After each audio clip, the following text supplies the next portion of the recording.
Bonjour, bienvenue au Centre hospitalier de Ruffec.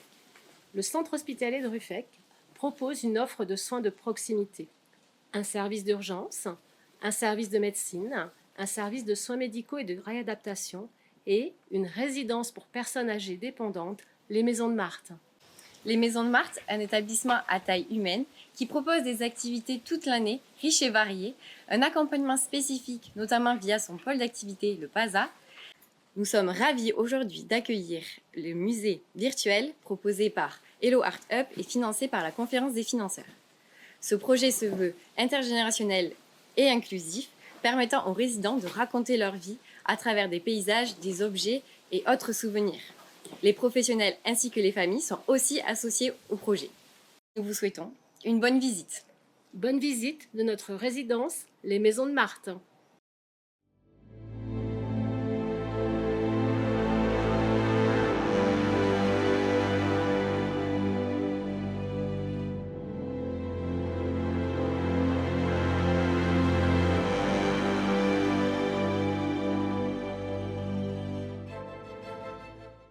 C'est capital pour moi, parce que si j'avais pas eu ça, aujourd'hui, qu'est-ce que j'aurais comme retraite? Rien.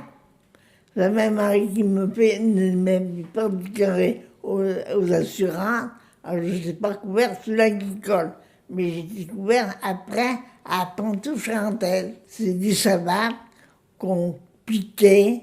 La pique, alors, c'est de coude derrière, là. Après, il y avait des filles qui donnaient pour faire la bordure, et puis les hommes faisaient la montage, le talon. Puis après, à la fin sur Chassenay, on appelait ça le compostage. C'était de mettre le numéro de peinture sur la chaussure. Moi, j'ai toujours travaillé là-dedans, je ne sais pas. À l'usine Rondino, à La Roche, j'ai fait Saint-Laurent-de-Céris, La Rochefoucauld, Chassenay, puis ça s'arrêtait là. Elle était groupée à plusieurs endroits. Sur la paye, on avait une prime. Cette prime se montait à 250 francs.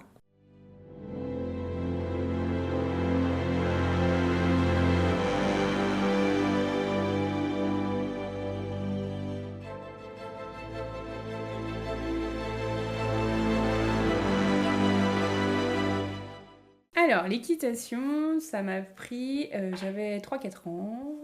Voilà, mes parents cherchaient un sport pour moi. J'ai toujours été fan des animaux, mon papa est agriculteur, on a toujours eu des animaux à la maison.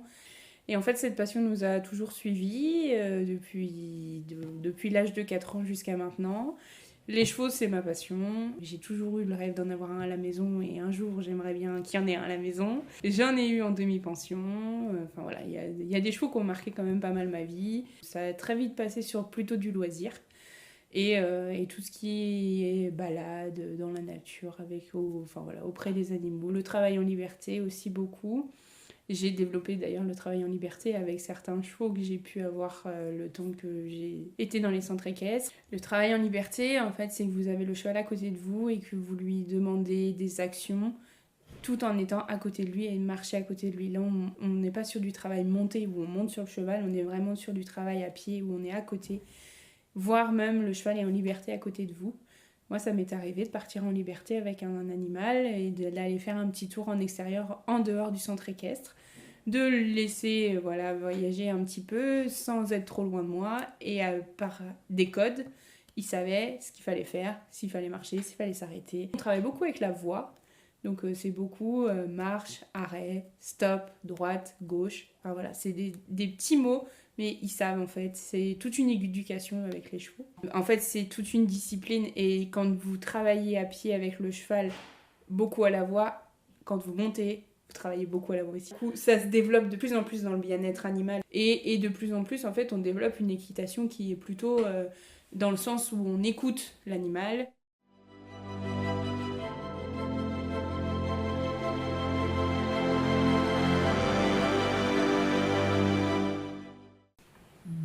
J'aime les recherches de tous les anciens pharaons.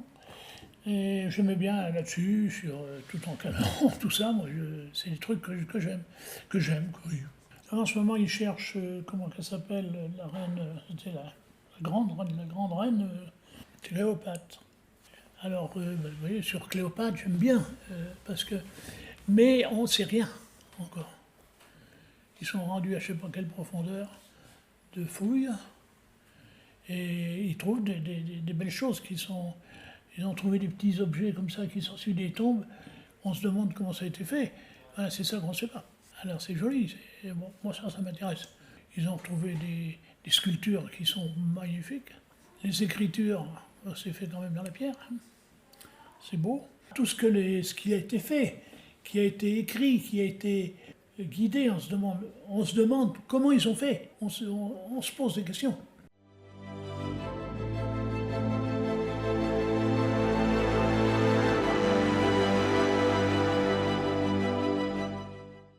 Alors, nous voyons une jeune fille avec des habits d'antan en train de lire, justement. Vous avez parlé de la liseuse, donc ça y ressemble. On voit qu'elle est très bien habillée, une belle coiffure, donc on suppose que c'est de famille assez aisée à l'époque.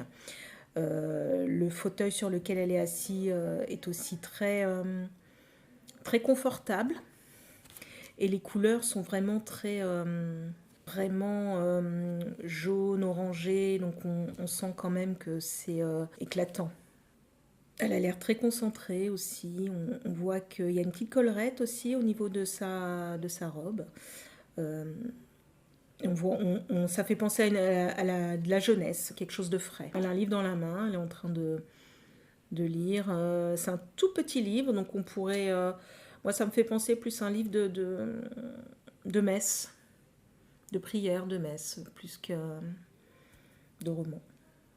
C'est très calme, très doux, très oui, apaisant.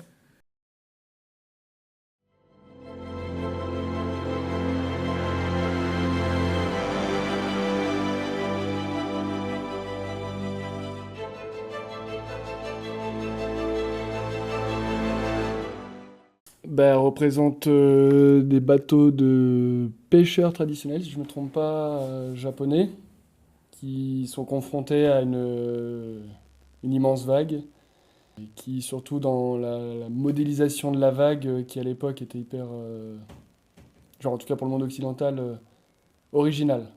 L'idée de tempête, je veux dire vraiment les éléments qui se déchaînent. Et en plus, il y a le mont Fuji au fond. Donc c'était vraiment... pour les Européens à l'époque et maintenant dans la culture générale, c'est vraiment une représentation typique de l'art japonais, genre traditionnel, on peut dire. Mais à le côté, oui, on se prépare au naufrage. Et les deux bateaux qui vont affronter la vague de face, une tragédie en devenir. Impressionnant. Et surtout la façon de faire cette écume comme des griffes. Et c'est pas la bulle jolie et mignonne qu'on pourrait s'imaginer. Non, c'est plein de bulles complétées, enfin, ça pourrait être ça. Et c'est plus, ouais, la nuée de griffes arrive. C'est des estampes, en fait, c'était un support... c'est pour ça que maintenant, on retrouve, il y en a qui font collection de ça, c'est que ça a été vendu, c'était l'équivalent plus récent des cartes postales, en fait. C'était pas un objet d'art exceptionnel, c'est nous qui en avons fait un objet d'art exceptionnel avec le temps.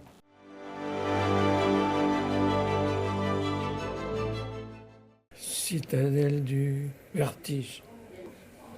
Surtout du noir et du rouge. Rouge. J'ai appliqué le noir.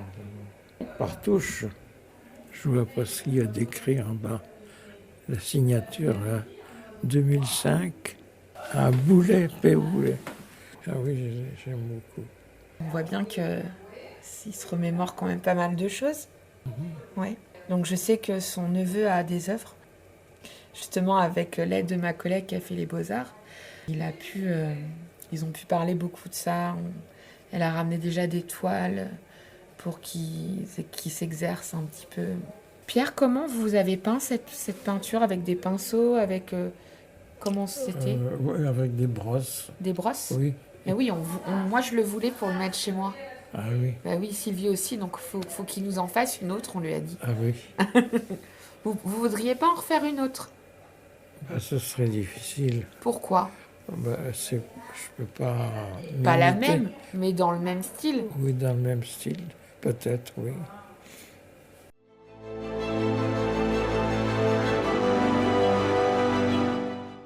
Alors moi, j'ai commencé par le classique étant toute petite, j'avais 5 ans, mes premières ballerines. Et puis après, en vieillissant, du coup, je me suis plus orientée sur le contemporain et sur le modern jazz. Et notamment, j'ai eu la chance de danser avec Marie-France Pietragala. Il y a un stage chez nous qui est international de danse, où du coup, je l'ai fait pendant des années. Donc on a plusieurs artistes danseurs du monde entier, des chorégraphes. Notamment, à l'époque, c'était Kamel Wally, donc j'ai pu faire un spectacle avec lui.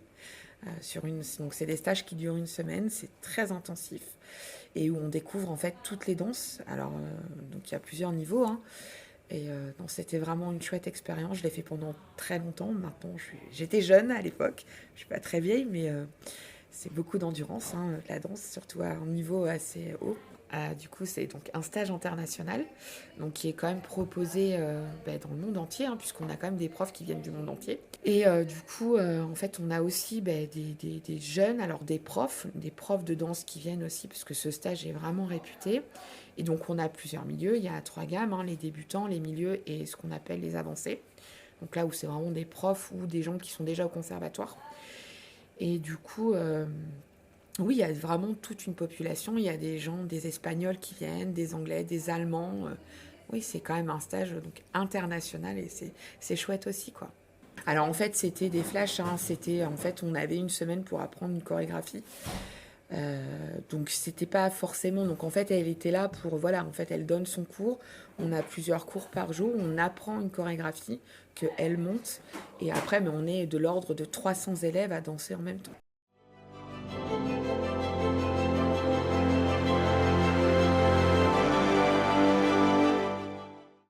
Il a été inventé lors d'un voyage au Portugal avec ma femme. On était en train de manger et à la fin du repas, j'ai griffonné quelque chose sur la nappe, un petit pain. Et puis après, j'ai dit, oh non, c'est de la merde. Et elle m'a dit, non, je garde. Elle l'a mis dans son sac, et il est né là, comme ça. Alors, il s'appelle Flag Ratapoum, parce que je suis batteur, et un copain lui a donné ce nom. Tu devrais l'appeler Flag Ratapoumch. Il a toujours les grandes oreilles. C'est un lapin. Forcément, il inspire confiance. Je dessine quand ça me prend.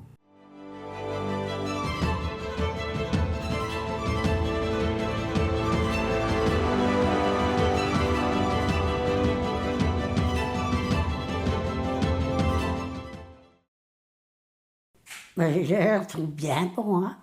Pour moi, elle est bien. Non, on pourrait y aller puis ensuite, où on veut aller. Ça dépend du côté. Non, on faisait tout à tour. On tournait en rond. Bon, il doit y en avoir, oui. Parce qu'il y a un moment où j'ai pas été. Il doit y en avoir. Et les fougères, elles sont belles. Elle est belle, elle est verte, elle est belle. À tout pour plaire. Les chevreuils, les sangliers, les lièvres. Il y a un peu de tout. C'est beau, les petits animaux. C'est beau. C'est chouette. Il y en a. On les entend. Ils font du bruit. Les cournelles, les brunettes. Il y en a plein. Il y en a qui même qui ne sont pas bons. Je prends que ceux que je connais.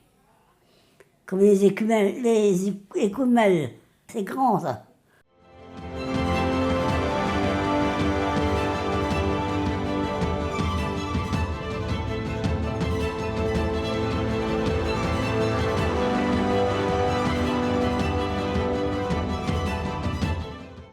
À Landigny, un petit village de commune. Eh bien parce que c'est le château d'Audilly. C'est le nôtre. C'est vrai qu'il est beau. C'est vrai qu'il est beau. Tous les dimanches, j'étais avec la fille de la dame qui s'occupait du château. Alors on faisait le tour du parc, dans le château, tout ça. Mais il est joli, il se trouve sur un coteau. Il y avait des cygnes, des baigneurs, un sanglier avec, que les chiens prenaient, une chasse en pierre, tout ça, c'était décoré dedans. Je voyais tous les jours, c'était pas loin de chez moi. Mais du Chaumont, moi, je voyais bien le château. Et puis comme j'ai connu tous les gens qui ont habité dans ce château, Ah bah, je ne sais pas s'il a été refait entièrement, mais il y a eu des travaux de fait à l'intérieur. Mais je pense que non, je pense que les pièces n'ont pas été refaites à fond. Mais Petra, c'est tout simplement merveilleux. On descend le Sic et lorsqu'on arrive devant, c'est merveille. Mais c'est pas possible, c'est à couper le souffle. Et nous avons fait aussi, nous sommes allés jusqu'à El Casné, là-haut. Ça vaut, vous savez, les gouttes de sueur qu'on met pour y aller. Eh ben, c'est dans la montagne, hein. Ça a été construit dans la montagne. Et après, lorsque vous redescendez, que vous voyez tous les autres tombeaux tout le long de la route, c'est tout simplement merveilleux. Hein. Non mais c'est reparti là. Ben, on voit tous les monuments qui ont été faits. Hein. C'est des tombeaux en principe. Hein. Mais c'est tout simplement merveilleux. Et puis, c'est cette pierre, ces grès de toutes les couleurs, c'est magnifique, quoi. Et puis avec cette lumière qu'il y a à Petra, je sais pas, vous ressentez quelque chose de merveilleux. Et puis, moi, ce qui m'avait touchée, c'était ces bédouins le long de la route qui vous offrent le thé à la menthe, des gens qui n'ont rien. Moi, ça me touche, ça.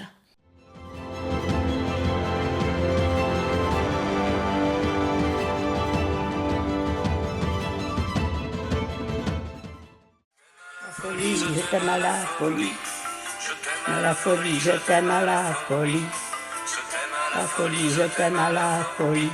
Après, la vie, oui. Mais, je t'aime à la folie. Je t'aime à la folie, je t'aime à la folie. La folie, je t'aime à la folie. La vie. Ben bien sûr que ça me fait des souvenirs.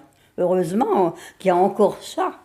Oh ben ça me passe des frissons quand même. Ça me fait des... Ouais, je suis contente d'entendre ça. Je suis contente de voir des choses, d'entendre des choses encore. Ça, c'est de mon temps. Alors, je l'ai chanté, je l'ai entendu à la télé, je l'ai entendu à la radio.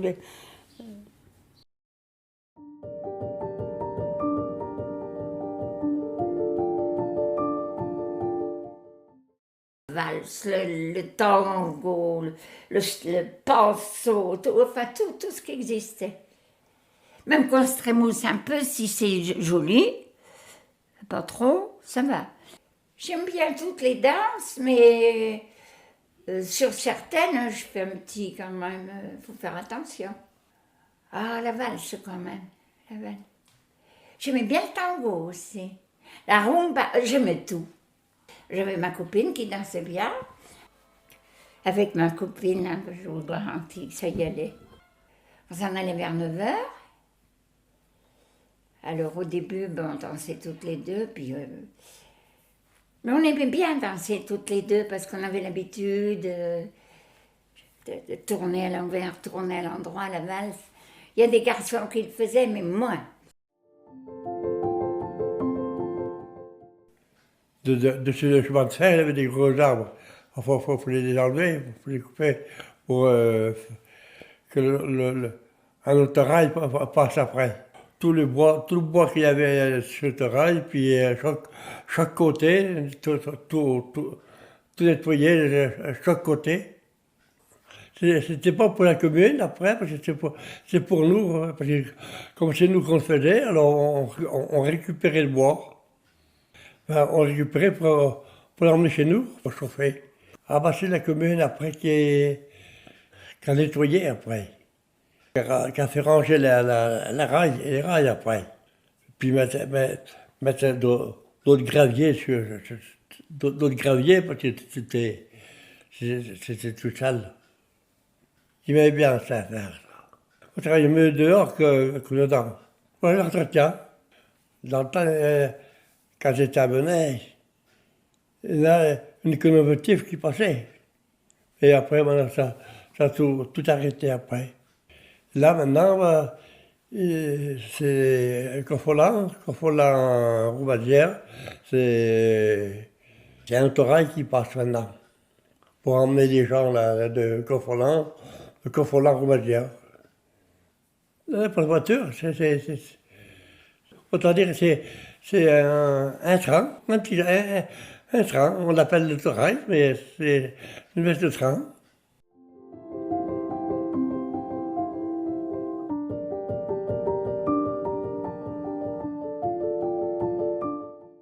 Ce que j'ai là, c'est du Nicolas Vanier. C'est la deuxième fois que je les lis. De la glace, de la neige, et des pays où il a été. Et là, je ne sais pas, dans celui-là, je ne sais pas où il a été. En Russie, je crois. Les pays du coin où il a été, malgré tout, en élève, en étudiant, et ainsi de suite. C'est pour ça que je vous dis, je les relis, mes livres. Je l'avais vu à la télé, j'ai dit, mais je le lirais bien, ce livre. Et puis j'en ai acheté 2 ou 3. Je vais dire, ma fille, emmène-moi à Angoulême ou ailleurs, voir une grande librairie où on trouve des jolis livres. Alors elle m'avait emmené, je ne sais pas où d'ailleurs, et j'avais trouvé Nicolas Vanier. Alors je les ai achetés. Mais je lis Marc Lévy, je lis Christian Signol, je lisais Jules Verne dans le temps. Ah ben pourquoi Jules Verne? Parce que le premier qu'on a acheté, parce que c'est maman qui me les achetait à ce moment-là, mais le premier qu'elle m'a acheté, ben, je l'ai trouvé joli, alors j'ai dit tu continues à m'acheter cette collection. Alors elle m'a acheté les Jules Verne. Oh, j'en ai lu beaucoup en tout cas, j'en ai lu beaucoup.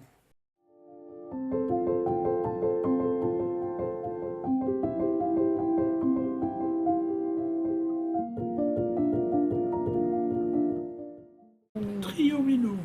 On met le plus gros chiffre sur... Dessus, vous voyez? Par exemple, là, il y a 41. Bon, là, j'ai un 41, je ne m'occupe pas du 3. Et puis, Je te laisse faire. là, ici, les zéros, si j'ai des zéros, bon, ça ne se pose aucun problème, on les pose. Aucun. Le 1, c'est pareil, tout ce qui est de nœud, qu'il n'y a pas de suite. Et là, vous voyez, j'ai un 42, là, mettons. Il faut que les triangles se complètent. Qui se complètent, vous ne pouvez pas faire n'importe quoi. Mais on ne peut pas mélanger. Ça paraît simple comme tout. J'adore jouer, je joue à la belote, je suis une joueuse. Et on joue aussi au Rumicube. Comme ça, au moins, on garde toujours sa tête. C'est un plaisir.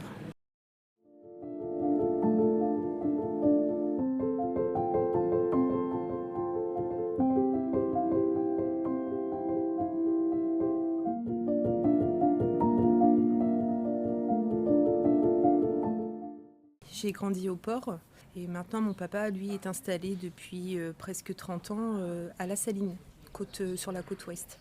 C'est une île qui est riche surtout en culture. C'est vraiment une île...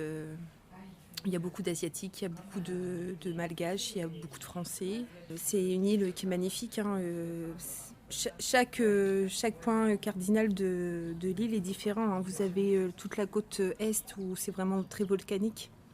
Les plages avec le sable noir, tout ça, c'est vraiment particulier. Tout ce qui est côté ouest, c'est tout ce qui concerne plus les requins. C'est des très belles plages, mais c'est compliqué aussi. Et après, on a l'avantage à l'île de la Réunion, c'est qu'on peut faire énormément de randonnées. Il y a toute la partie qui est montagneuse, avec les volcans, tout ce qui est Mafat, le piton de la Fournaise.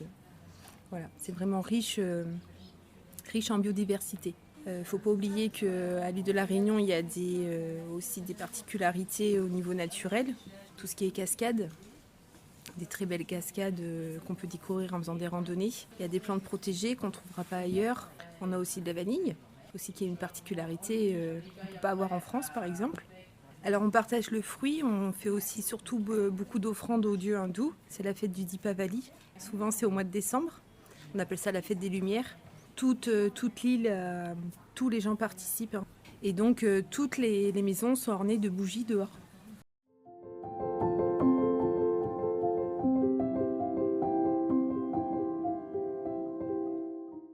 Mais de tout le sud, pas que Marseille. On a la Bonne Mère. C'est la statue qui protège Marseille et tous les supporters de l'OM. Parce qu'en étant Marseillais, on est beaucoup supporters de l'OM. C'est plus une religion chez nous qu'autre chose. Donc on grimpe plusieurs marches, mais elle est tout en hauteur pour que tout le monde puisse l'admirer. Elle est avec son enfant dans les bras. J'ai même été marraine d'un enfant baptisé sur la Bonne Mère.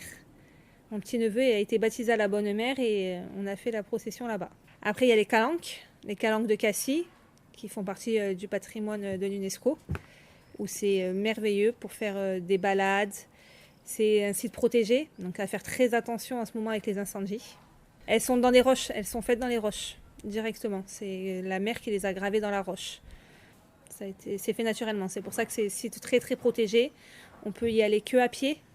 Les bateaux n'ont pas le droit de s'approcher trop de la côte, parce que ça peut être dangereux. Donc c'est vraiment un site très protégé.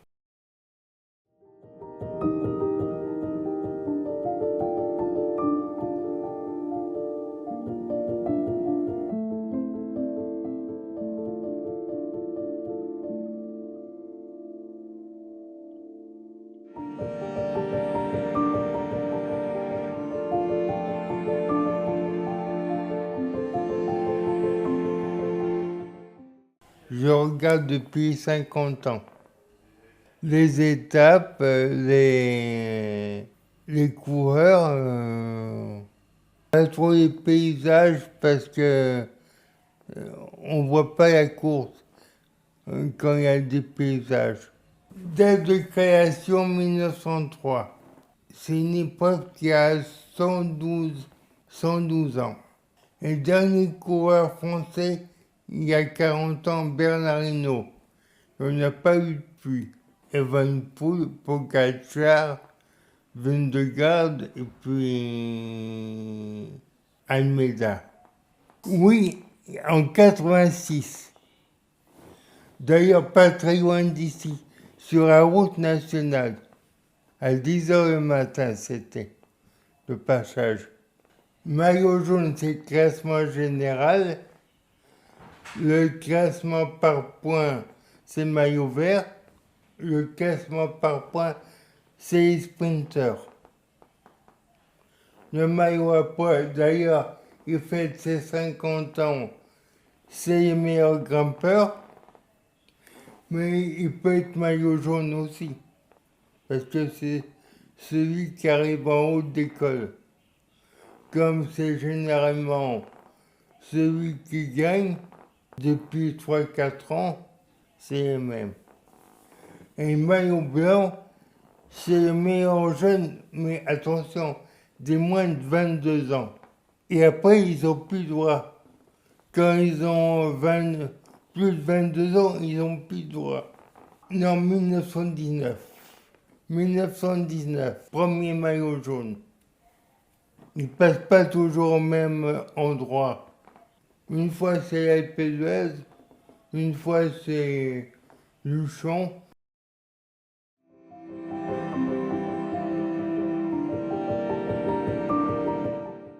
Rome, c'est un musée à ciel ouvert, hein. Bon, mais la cité du Vatican, la chapelle Sixtine, c'est une merveille. Et puis après, il y a bien d'autres monuments tels que la fontaine de Trévi.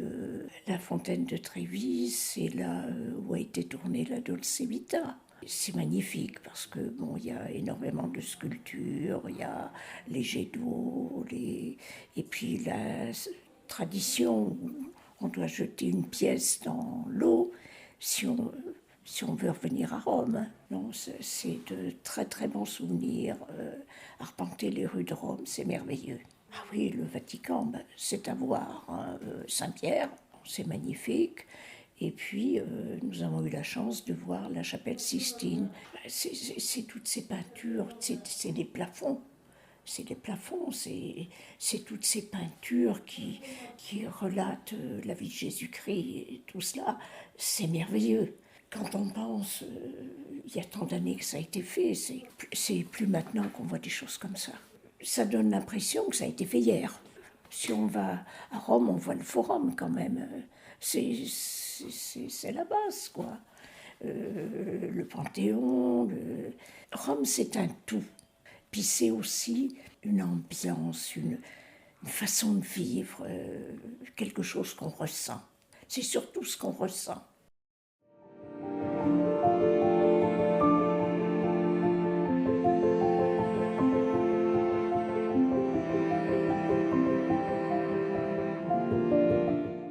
Les bijoux que j'ai dans ma main, c'est dans notre culture. Je suis franco-italienne marocaine, mais origine Maroc. Mais c'est dans notre culture, on met que de l'or. C'est-à-dire, c'est valorisant pour la femme. Elle représente la dot quand la femme se marie. Et plus que le poids, plus que ça pèse, plus que le mari valorise la mariée. Et soit des bracelets, soit plus la bague de fiançailles, plus un collier, des boucles d'oreilles, des fois aussi des couronnes, des fois aussi des ceintures en or. Et ça, on laisse pour nos filles, on n'a pas une culture de vendre ce qu'on a comme souvenir. Et non, c'est le mari qui donne la dot à la femme. Elle achète aussi la bague, plus après, selon ses disponibilités. Il y a des maris qui achètent que des bagues, d'autres qui achètent bague bracelet, l'autre bague bracelet chaîne, l'autre bague bracelet parure complet. C'est très important pour nous.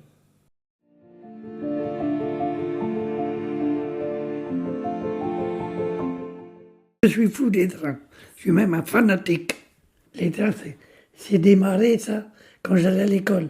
Et alors, il y avait la classe, là, enfin, il y avait la route, bon, il y avait une barrière, il y avait la cour, il y avait une classe. Et puis là, il y avait un grand champ. Et au bout, il y avait une ligne de chemin de fer qui passait. Et tous les jours, vers 2h, 3, je ne sais pas quelle heure, il passait un train. Ce qu'on appelle le petit Mira et le petit Rouillaquet. De toute façon, je voudrais toujours être là-dedans. J'ai un frère qui était aiguilleur de chef à Saint-Lazare à Paris. Et puis après, un neveu qui a été dans les tournages de roues de TGV. Et ça a été une passion qui est restée. Qui vraiment, je suis imprégné de ça. Et quand j'étais avec ma femme, elle m'a pris à Paris, elle a téléphoné, puis ils m'ont envoyé une machine tous les mois. Tous les mois, ils m'envoyaient une carte. Et j'en ai 82 chez moi. Il y a la gare à Ruffec, là je descends. Tous les jours, je descends à la gare, savoir ce qui se passe, ce que les cheminots font, savoir s'il y a des trains qui passent, quand il n'y en a pas qui passent, je suis malheureux. Il me faut mon train, il n'y a rien à faire. Je cherche toujours les endroits où il y a des trains. Si j'avais fait construire une maison, je l'aurais fait construire au bord d'une ligne de chemin de fer. Oui, c'était même c'est les Anglais qui ont trouvé le système des trains, qui ont trouvé, enfin le système, disons, les rails, et ils avaient des chevaux au début.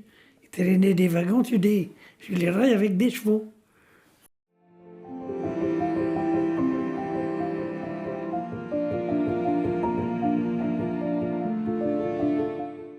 Elle était née en 1800 et quelques. Et puis, bon, elle s'est mariée. C'est le château d'If. Elle avait entendu château d'If. Ce tableau-là, c'est Marseille, le château d'If, une île, et c'était tenu par des Français. Et là, c'est Marseille qu'on voit. Marseille avec les feuillages. Mais non, ça n'existe plus. Le château d'If, il y est toujours. Et alors, il y a plusieurs îles autour des châteaux d'If, dont une, ma grand-mère et ma tante en même temps, qui était ma tante, eh ben, ils ont une île à eux. Enfin, maintenant, ils l'ont plus parce qu'avec la guerre. Mais moi, vous savez, quand on est petit, on ne se rend pas compte d'où ça vient, tous les tableaux, les trucs comme ça. Parce que même quand vous allez chez quelqu'un, vous voyez un tableau, bon, c'est sans importance. Mais pour les personnes qui l'ont, c'est une importance comme moi. Alors celle-là, celui-là, ma fille, elle m'a dit, maman, le tableau, c'est ma grand-mère, hein, tu me le gardes. Mais oui, oh, oh.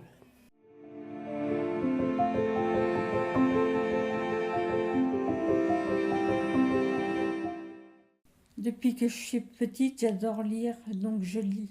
C'est des gens qui se font tuer un par le même meurtrier. Et il y a un détective qui arrive et qui cherche justement à retrouver le meurtrier. Et à la fin, il arrête, quoi, à la fin, voilà. Oui, ça se passe dans un train, il y a un meurtre, et c'est tous les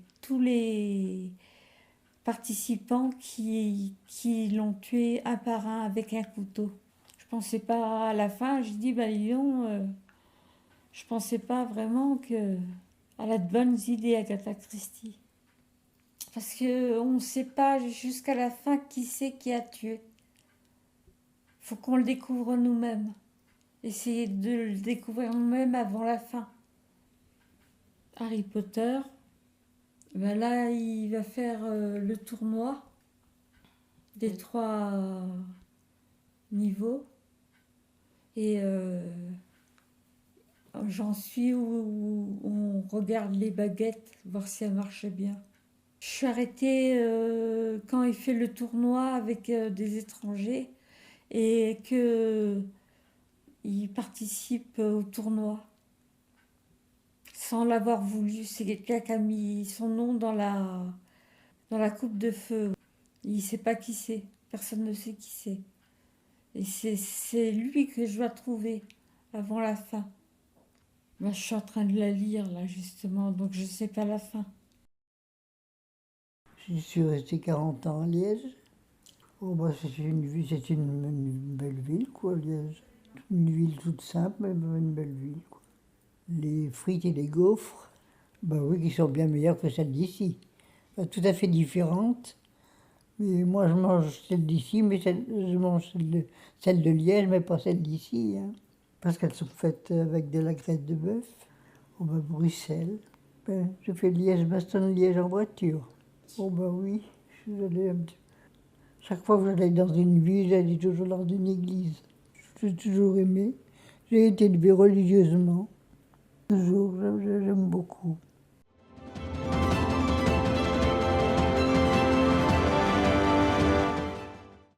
J'adore écouter la musique avec un casque pour pas déranger personne. Voilà, je reste dans ma bulle et ça peut durer des heures et des heures. Bah, un peu de tout, en fin de compte. Je me suis étonnée moi-même. Bah, du moderne, du classique, mais avec un peu remixé. Pas que le violon, mais avec quelque chose derrière pour la musique classique, enfin remixer un petit peu. Alors c'est un peu triste, c'était Roméo et Juliette, voilà, qui était remixé, c'était très beau. J'en avais même les larmes aux yeux. Je sais pas, ça me fait du bien. Et ça peut me faire aussi le contraire. Ça dépend de la musique. Les émotions remontent. Oui, il faut se lâcher des fois. Et j'aime bien lire, moi c'est Pagnol, j'aime bien La gloire de mon père, Jean de Florette aussi, j'aime bien. Oh, Manon des sources, c'est des vieilles histoires de nos grands-mères. C'est la vie de nos grands-mères dans le temps. Je l'ai vu en film aussi, c'est beau. C'est l'histoire d'un paysan qui est amoureux de Manon des sources et qui ne peut pas la voir. Et c'est tout voilà, c'est une histoire d'agriculteur dans le temps. Elle l'aime pas. Elle aime mieux l'instituteur, je pense. Parce qu'à cause de l'eau, parce qu'ils ont coupé l'eau à son père. Et son père en est mort. Elle passe par une grotte et puis elle bouche l'eau du village. Ils n'ont plus d'eau dans le village. Je trouve que c'est simple, c'est facile à lire. Voilà, c'est pas... J'aime bien. Puis j'aime bien cette époque. Il il y avait plus de morale que maintenant. C'était plus, les gens n'étaient pas pareils, ils s'entraidaient, c'était pas la même vie.